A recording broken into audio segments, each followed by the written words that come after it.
Amém, queridos. Graças a Deus que podemos ofertar ao Senhor, cantar ao Senhor e orar ao nome do nosso Deus. Graças a Deus por isso. Mas nesse momento, nós vamos fazer uma meditação na palavra do Senhor. Abra sua Bíblia comigo em Atos, capítulo de número 2, versículo 37. Atos 2, versículo 37. Diz assim a palavra do Senhor: ouvindo eles estas coisas, compungiu-se-lhes o coração, e perguntaram a Pedro e aos demais apóstolos: que faremos, irmãos? Que faremos, irmãos? É sobre isso que nós vamos falar nesta noite. Que faremos, irmãos? Senhor, fale profundamente conosco, que possamos ouvir a tua mensagem e termos atitudes, responsabilidades ao ouvir o teu evangelho e a tua palavra. Fale conosco em nome de Jesus. Amém, Senhor. Que faremos, irmãos? Meus irmãos, o livro de Atos foi escrito pelo evangelista Lucas, e ele tinha um propósito muito bem claro, muito bem definido. Era de escrever tanto o seu primeiro volume, o Evangelho de Lucas, quanto o livro de Atos, para um homem que não conhecemos muito sobre ele, chamado Teófilo. Possivelmente morava em Roma. E Lucas quis provar, mostrar para ele, talvez por meio de um discipulado, acerca do Evangelho, acerca de tudo aquilo que Jesus Cristo fez, desde o seu nascimento até a sua ressurreição, que é o Evangelho de Lucas, e depois da sua ascensão, e até todos os atos que foram aí seguindo por meio dos apóstolos. Por isso esses dois volumes, Lucas e Atos. E ele faz uma curada investigação para mostrar a Teófilo tudo o que vinha acontecendo naquela região e a condenação de Cristo, a sua morte, a ressurreição e a ascensão. E quando nós chegamos aqui no livro de Atos, então, no capítulo de número 2, nós vamos perceber que houve a descida do Espírito Santo.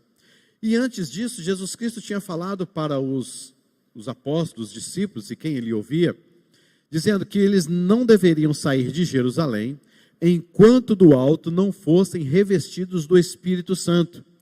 Mas logo, alguns dias depois, eles são revestidos pelo Espírito Santo, eles estão reunidos na casa de João Marcos, num local chamado Cenáculo, e eles, enquanto oravam, um vento impetuoso, e começaram a falar em outras línguas estrangeiras de diversos países, como vemos listados aí, e algumas pessoas começaram a perguntar: mas que negócio é esse, né? Que coisa esquisita é esta? Uns diziam: que quer dizer isto? Outros zombavam, dizendo: estão embriagados. Isso no capítulo de número 2, versículos 12 e 13. Então foi aí exatamente que Pedro, narrado então por Lucas toda essa história, Pedro toma para si a palavra e começa agora a explicar lógica e teologicamente o que estava acontecendo. A lógica que não era um horário de todos estarem embriagados, e eles de fato não estavam embriagados. E a teológica é que ele ensina no versículo de número 16, que o que estava acontecendo era algo que havia sido profetizado por Joel, profeta Joel, no seu capítulo de número 2.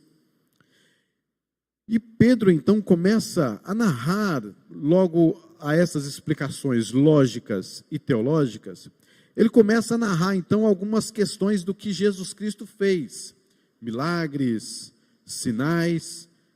Depois ele mostra também alguma coisa acerca de Davi como profeta e também como rei, porque na verdade o povo de Israel tinha muitas lembranças acerca de Davi. Davi é uma figura máxima dentro do povo de Israel, devido ao seu reinado, a promessas de Deus, ao cumprimento de coisas acerca deles.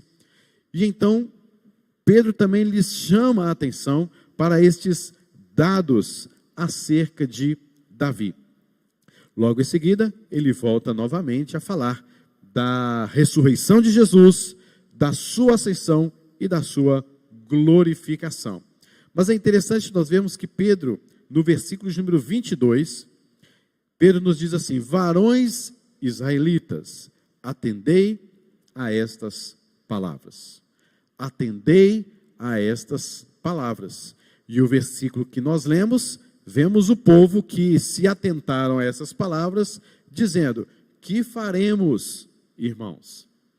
Meus irmãos, o que nós estamos vendo aqui então, neste livro, nesta pequena porção, na verdade, do livro de Atos, é que há um conteúdo do Evangelho muito profundo, explicado e narrado por Pedro, e explicado por Lucas, narrado ou escrito muito bem por Lucas, para que Teófilo lesse todos estes últimos acontecimentos e lesse e entendesse a atitude deste povo, quando ouviu dizer assim: que faremos, irmãos? O que será que passou na cabeça de Teófilo, quando ele leu esse pequeno trecho, onde este povo ouviu do Evangelho, e eles tiveram essa disposição: que faremos? Qual será ter sido a atitude de Teófilo ao ler todo o Evangelho de Lucas? Ao ler todo o livro de Atos, qual será que foi a atitude deste Teófilo? Nós não sabemos. Lucas não mostra isso para nós. Mas algo deve ter mexido no coração deste Teófilo de alguma maneira.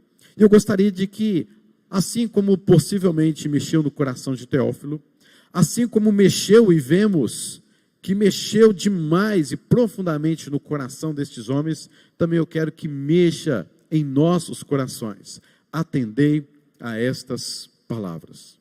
Meus irmãos, o que Pedro está falando então é que houve uma profecia que fora cumprida, estava sendo cumprida naquele momento em que o Espírito Santo de Deus fez uma obra magnífica no meio daquele povo. Houve uma profecia, estava sendo cumprida uma profecia. Isso já dá uma base, porque Pedro não estava embriagado, como alguns poderiam pensar. Não estava louco, como alguns poderiam pensar. Pedro não estava balbuciando palavras sobre o seu achismo. Pedro não estava balbuciando palavras, tentando explicar alguma coisa para que comovesse o povo, emocionasse o povo. Mas Pedro, imediatamente, ele já pega o texto de Joel, que está na sua mente, no seu coração, ele já entende a obra do Espírito Santo. E perceba, queridos, que quando Pedro disse para Jesus Cristo: tu és o Cristo, o Filho do Deus vivo, lembra desta passagem? O próprio Jesus Cristo disse assim para ele: não foi carne e nem sangue que revelou isso para você, mas o Pai que está nos céus. E agora o que vemos aqui é que exatamente Pedro, ele está sendo alvo da revelação de Deus para buscar um texto lá em Joel, talvez, quem sabe, um texto esquecido, porque havia mais de 400 anos que se passaram sem nenhuma profecia, e Pedro, revelado pelo Espírito Santo, ele vai lá em Joel e busca esta palavra, este conteúdo. Então veja que não é algo do homem, mas é algo da palavra, é algo de Deus. E Pedro não para por aí, como diz até o versículo de número 21, refalando, e Lucas reescrevendo a profecia de Joel. Mas no versículo de número 22, o que nós vemos aí, é exatamente Pedro agora falando: atendei a essas palavras. Ou seja, ele agora traz para uma realidade daquele povo. Não é algo que simplesmente ficou lá no passado, que foi profetizado lá no passado, que foi escrito lá no passado. É algo que está aqui, presente conosco. Houve então uma história real. Em primeiro lugar, houve uma profecia sendo cumprida. Em segundo lugar, houve uma história real do Senhor Jesus Cristo. E o que é que Pedro narra? O que é que Pedro fala para este povo, para que eles entendessem? Qual era o interesse de Lucas em escrever para Teófilo, neste instante aqui? É que Pedro, quando ele diz atendei a estas palavras, isso já chama a atenção do povo. Já coloca todo mundo assim: o que ele vai dizer? O que será que vai ser explicado? Que negócio é esse que está acontecendo? E agora Pedro, para todo mundo, essa multidão, o que ele vai falar para nós? Meus irmãos, resumindo o que Pedro nos diz, Pedro ele começa a dizer que Jesus Cristo realizou milagres, prodígios e sinais, no versículo 22. Pedro diz que Jesus Cristo foi morto, crucificado, no versículo de número 23. Nos versículos 24 a 32, Pedro começa a tratar acerca da ressurreição do Senhor Jesus Cristo, ressurreição esta que foi também narrada pelo próprio rei Davi, porque todos o engrandeciam. Davi era o grande rei, mas ele mesmo diz no versículo aí de número 30, em outros versículos também, no versículo 29, dizendo que Davi morreu e foi sepultado, e o seu túmulo permanece entre nós até hoje. O que Pedro está dizendo ele foi um homem como qualquer um outro, ele morreu e foi sepultado, ele não ressuscitou, mas ele deixou uma profecia, o rei Davi, dizendo que haveria o seu descendente de morrer e ressuscitar. E no versículo de número 31, Pedro continua dizendo, Davi, prevendo isto, referiu-se à ressurreição de Cristo, que nem foi deixado na morte, nem o seu corpo experimentou corrupção.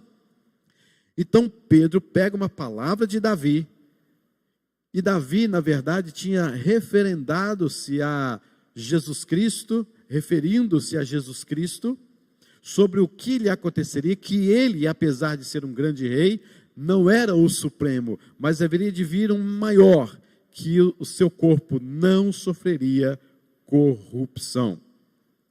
Então Pedro continua pegando estes assuntos da ressurreição de Jesus, e no versículo de número 33, fala sobre a sua ascensão. Ascensão, que Cristo foi elevado às alturas, a ascensão de Cristo, a qual acontecera pelo menos há uns 10 dias atrás apenas. E no versículo de número 36, Pedro vem falando sobre a glorificação de Cristo, a glorificação de Cristo. Perceba, queridos, o que Pedro está pregando?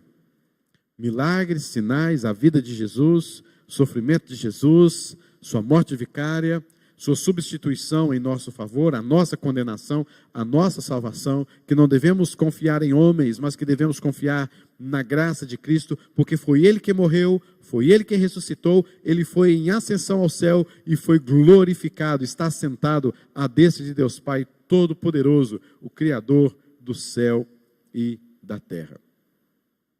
Este foi o conteúdo da pregação de Pedro. O que eu vejo, queridos, é como o Evangelho tem sido pregado hoje. Qual é o interesse que você tem em pegar algumas informações, em pegar algumas doutrinas, alguns ensinamentos bíblicos e mostrar a uma pessoa, como Lucas fez para com o Teófilo? Qual o interesse de Pedro ter que explicar tudo aquilo que estava acontecendo àquela multidão, pensando talvez que, olha, esse povo não vai me ouvir aqui, esse povo vai se dispersar, ou talvez pensando assim, esse povo não quer nada com nada, deixa esse povo perguntar, deixa esse povo achar que nós estamos embriagados, deixa esse povo achar que estamos loucos. O que eu quero é experimentar do Espírito Santo de Deus. Não foi isso que Pedro fez. Pedro pregou o Evangelho em seu conteúdo, o verdadeiro Evangelho. Pedro pregou algo que ele sabia, ele entendia que aquilo traria libertação para as pessoas, traria conversão, porque um dia o Pai, tendo o próprio Cristo confirmado isso, o próprio Pai revelou-se a Pedro estas palavras.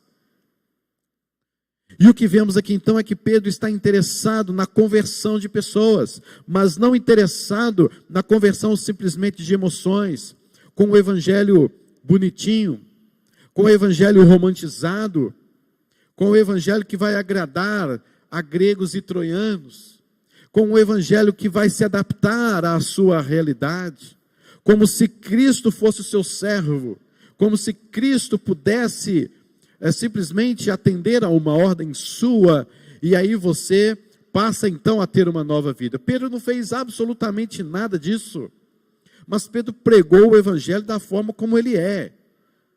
Cristo, seu sofrimento, sua morte, sua ressurreição, sua ascensão, sua glorificação. O evangelho real. Queridos, foi a partir daí, que o povo parou e perguntou: que faremos, irmãos? Que faremos, irmãos? Essa pergunta, queridos, é crucial, porque a exposição do evangelho verdadeiro, deve nos levar a questionar a nossa vida, as nossas atitudes, a questionar os nossos princípios e valores que levamos há muitos anos em nossas vidas, em nossos corações.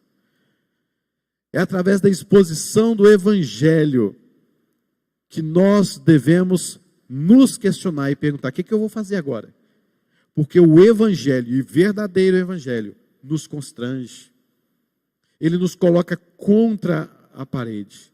Quem ouve o verdadeiro evangelho é levado a ter uma nova atitude, é levado a se questionar, é levado a questionar a sua história, é levado a questionar os seus princípios. Que faremos? Porque o que eles perceberam é que eles eram pecadores, que eles crucificaram a Jesus. Esta mesma multidão que está ouvindo Pedro pregando e expondo tudo isso, possivelmente foi a mesma multidão que crucificou Jesus. Muitos poderiam estar lá, apesar de estarem outras pessoas de outros países, eram estrangeiros. Mas sabendo de toda esta história, a única coisa que lhes restava era: que faremos? Meus irmãos, o que você tem feito com o evangelho? Quando você ouve uma mensagem, quando você ouve uma pregação, quando você ouve um ensino lá na sua casa, quando você faz uma devocional com a sua família, quando você faz uma devocional, somente você e Deus ali, o que você tem feito com o evangelho? Que faremos? Esta foi uma grande pergunta naquele dia. E esta pergunta obteve uma resposta do próprio Pedro, que está no versículo de número 38. Respondeu-lhes Pedro. O que Pedro responde? Arrependei-vos. Arrependei-vos e cada um de vós seja batizado em nome de Jesus, para a remissão dos vossos pecados, e recebereis o dom do Espírito Santo. Uma coisa vai levando a outra, vai causando outra coisa. Então Pedro, o que Pedro diz? Arrependei-vos, arrependei-vos. Meus irmãos, nós precisamos como nunca nos arrepender dos nossos pecados e temos o evangelho brotando ardentemente em nosso coração. Arrependimento. Que faremos? Vamos nos arrepender. Quando você ouve a mensagem do evangelho, você então é levado a se questionar, é levado a se perguntar: o que eu vou fazer agora, diante desta realidade da palavra do Senhor? O problema nosso, queridos, é que há uma frieza enorme espiritual, de forma tal que se ouve o evangelho tem sido pregado através de mídias sociais, o evangelho tem sido pregado nas igrejas, o evangelho tem sido disseminado em vários lugares, em várias circunstâncias. Temos esta liberdade de pregar o evangelho, de falar acerca de Cristo, de nos enchermos da palavra de Deus, mas ainda estamos frios espiritualmente, porque nós não nos perguntamos mais: o que eu vou fazer agora? Esta pergunta também é crucial, porque levou Pedro a uma aplicação do seu sermão.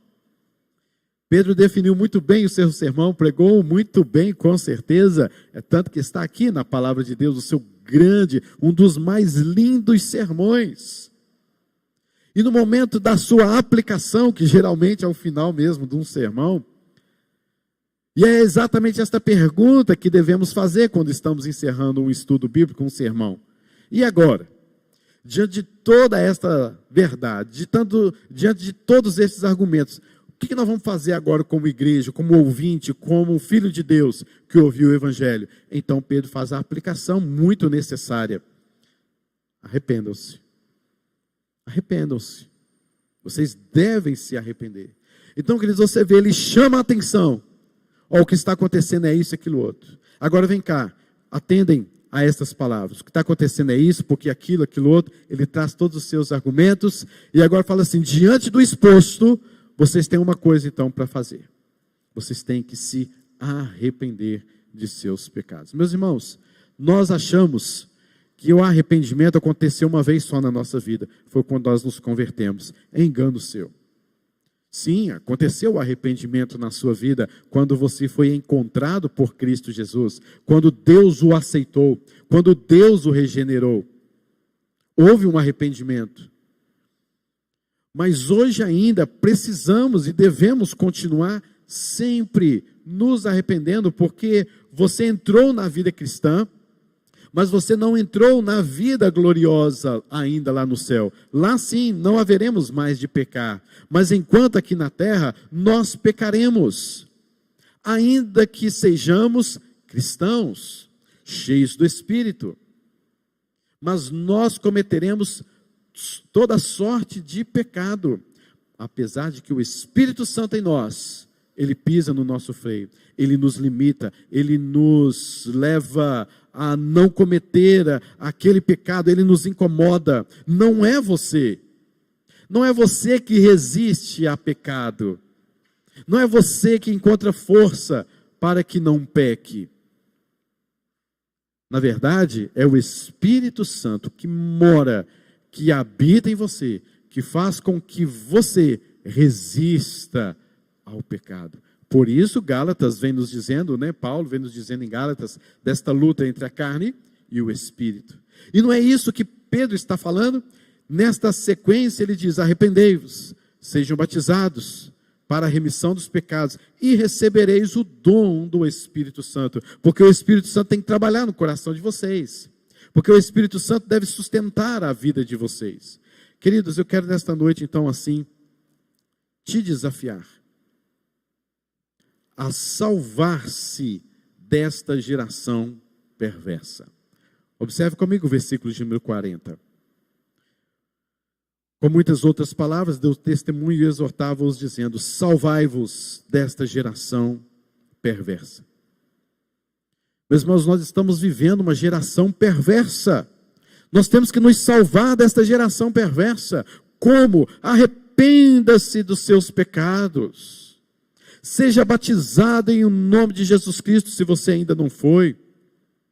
Tenha os seus pecados remidos, lavados, perdoados.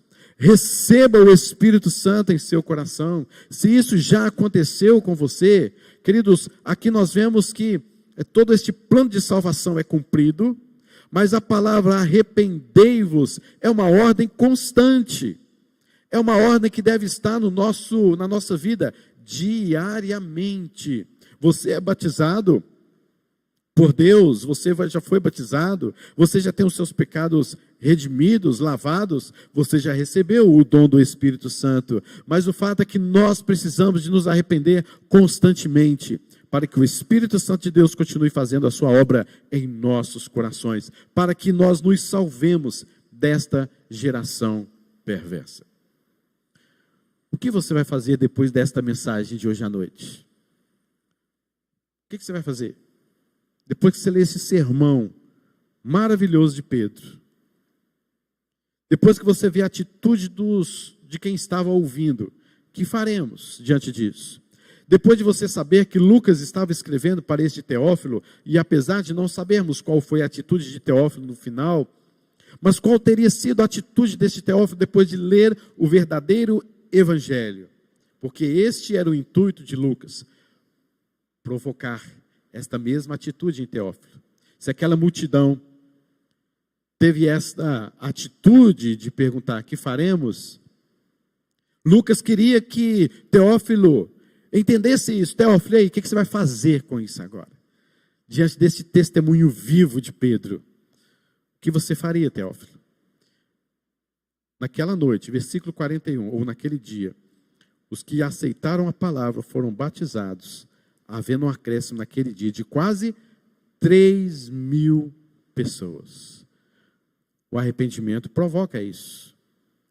Conversões, vida nova, são batizados pelo Espírito Santo de Deus. Mas para isso, queridos, é necessário que preguemos, que testemunhemos, como Pedro, de um evangelho verdadeiro. Não de um evangelho romantizado, não do evangelho daquilo que eu acho, não daquilo que eu penso, não daquilo que eu vejo como minha opinião, não acerca da minha vida, mas acerca daquilo que Deus tem feito através de mim, como testemunha dele. E assim, nós podemos perguntar: que faremos? E desta maneira, com certeza, o Espírito Santo nos salvará desta geração perversa.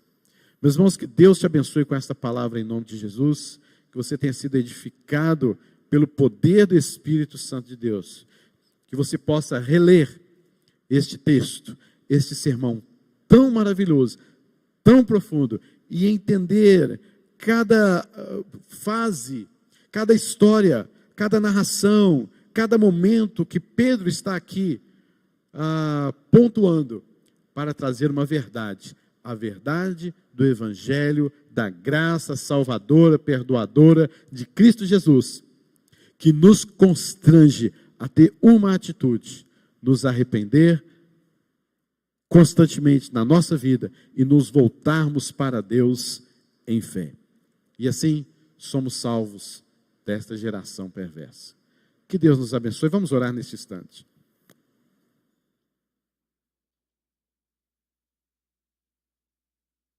Senhor, grande é o teu nome para todos sempre, ó Deus. Senhor, obrigado porque através do livro de Atos, através daquele momento em que Pedro estava passando, podemos aprender a sua palavra e podemos entender o evangelho da tua graça. Senhor, que o teu evangelho venha nos constranger, que possamos sair desta noite, ó Deus, perguntando: e agora? O que eu devo fazer? O que farei? Deus, que nos arrependamos dos nossos pecados verdadeiramente. Que o Senhor venha trazer um novo momento, renovando, reinando em nossas vidas. Que o Senhor, Deus, nos revigore, vivifica-nos para a honra e glória do teu nome. Abençoe a tua igreja, abençoe o teu povo, para que ao ouvirmos as palavras do teu evangelho, do verdadeiro evangelho, possamos, ó Deus, ter atitudes como essa, de nos quebrantar, de olharmos para nós mesmos e entendermos que precisamos da graça do Senhor, da misericórdia do Senhor, da ação do Senhor sobre as nossas vidas. Fique conosco, nos abençoe. Em nome de Jesus nós oramos. Amém, Senhor. Amém. Meus irmãos, vamos continuar o nosso momento, então, de oração, pedindo ao Senhor que nos abençoe. Alguns pedidos foram feitos e realizados, e assim nós vamos orar por você nesta noite. E lembrando, queridos, que você deve estar sempre orando pela igreja do Senhor Jesus Cristo. Orando pela igreja presbiteriana 12 de agosto. Nós comemoraremos 73 anos aqui em Aracaju. E diante destes 73 anos, o que temos feito? Ouvindo o Evangelho, como faremos? Que Deus venha cada vez mais fazer com que você seja um instrumento do Senhor aqui nesta terra, aqui nesta cidade, e que possamos no dia 12 de agosto, 13, 14, agradecer ao Senhor pelas tantas bênçãos que Ele tem derramado sobre as nossas vidas aqui em nossa igreja, através da sua vida, com certeza. Nós vamos orar ao Senhor. Quero convidar aqui o presbítero Hélio e também nosso irmão presbítero Silvano para orarmos ao nome do nosso Deus.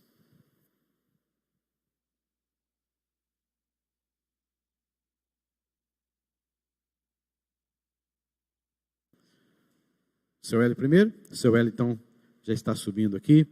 Nós estaremos orando por sua vida, em nome do Senhor Jesus Cristo. Se você ainda deseja enviar algum pedido especial de oração, continue nos enviando. Estamos ainda recebendo esses pedidos de oração.